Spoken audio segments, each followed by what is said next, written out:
بسم اللہ الرحمن الرحیم نحمده ونصلی ونسلم علی رسولہ الکریم اما بعد۔ معزز حاضرین کرامی، حالیہ سیلابی صورتحال کے تناظر میں ایک پیغام دینا چاہوں گا کہ ہمیں اس موقع کے اوپر سب سے پہلے تو ہماری ذمہ داری ہے کہ ہم اپنا محاسبہ کریں اور بالخصوص اپنے گناہوں پر استغفار اور توبہ کے ذریعے سے ندامت کے آنسو بہا کر اللہ سبحانہ و تعالیٰ کو راضی کرنے کی کوشش کریں۔ ان بحثوں میں نہیں پڑنا چاہیے کہ یہ قدرتی آفتیں کون لے کر آ رہا ہے، اس کا سبب سائنسی ہے، ماحولیاتی ہے، موسمیاتی تغیر و تبدل کے اسباب کیا ہیں۔ قرآن کریم نے ہمیں جو فلسفہ بیان کیا ہے اور واضح کیا ہے وہ یہی ہے کہ ظہر الفساد فی البر والبحر بما کسبت ایدی الناس، خشکی میں اور تری میں جو فساد برپا ہو رہا ہے وہ تمہارے اعمال کا نتیجہ ہے،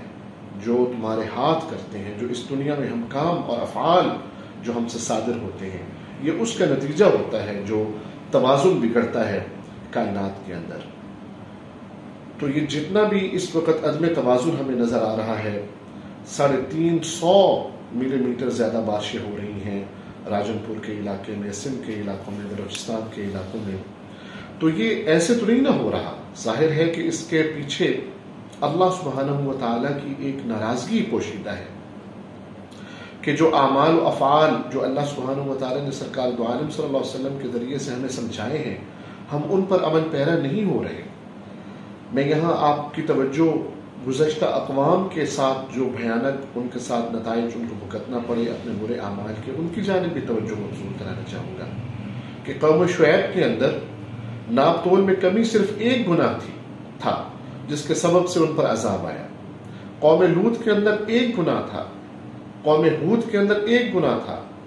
لیکن آج آپ دیکھیے کہ جتنے بھی گزشتہ اقوام کے گناہ تھے وہ آپ اگر غور کریں تو آج ہمارے اندر وہ سارے کے سارے سمٹ کر آ چکے ہیں۔ تو آپ بتائیے کہ اس وقت جو ہمیں مختلف قسم کے غیر معمولی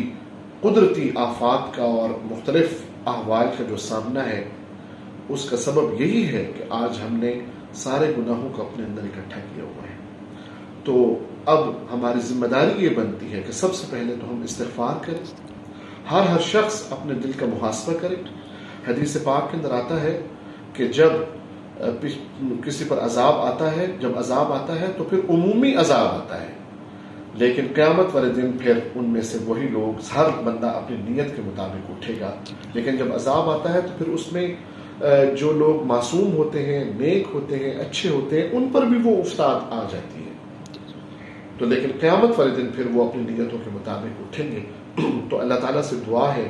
کہ وہ ہمیں اس سیلابی صورتحال میں جہاں استغفار کی توفیق عطا فرمائے، وہاں اپنے ان بھائیوں کو جو آج کسب و پرسی کے عالم کے اندر ہیں، جو آپ بہت مشکل اور ایک دلدوز قسم کے حالات کا جن کو سامنا کرنا پڑ رہا ہے، اور وہ سڑکوں کے اوپر، ننگی سڑکوں کے اوپر، ننگے آسمان کے نیچے بغیر کسی اپنے اسباب و منال اور مال و متاع کے پڑے ہوئے ہیں اور مشکل حالات کا سامنا کر رہے ہیں، ہمیں ان کی مدد کے لیے پہنچنا، ان کا خیال رکھنا اور اپنے صدقوں کو ان پر نچھاور کرنا، یہ ہماری سب سے اہم اور بڑی ذمہ داری ہے۔ اخوت اس کو کہتے ہیں، جو بے کانٹا جو کابل میں، تو دلی کا ہر ایک پیر و جواں بے تاب ہو جائے۔ یہ نہیں دیکھنا چاہیے کہ ہمارے علاقے میں ایسی صورتحال نہیں ہے، بلکہ یہ دیکھنا چاہیے کہ وہ بھی ہمارے بھائی ہیں۔ مسلمان ایک جسد واحد کی طرح ہے کہ اگر سر میں درد ہو تو سارا جسم درد سے کراتا ہے، وہ بھی ہمارے بھائی ہیں، وہ ہمارے جسم کا ایک حصہ ہے۔ تو اللہ تعالیٰ ہمیں ان تک پہنچنے، ان کی مدد کرنے کی توفیق عطا فرمائے، اور ان مشکل اور ناگہانی صورتحال کے اندر اللہ سبحانہ و تعالیٰ کی جانب انابت اور رجوع کرنے کی توفیق عطا فرمائے۔ وآخر دعوانا الحمدللہ۔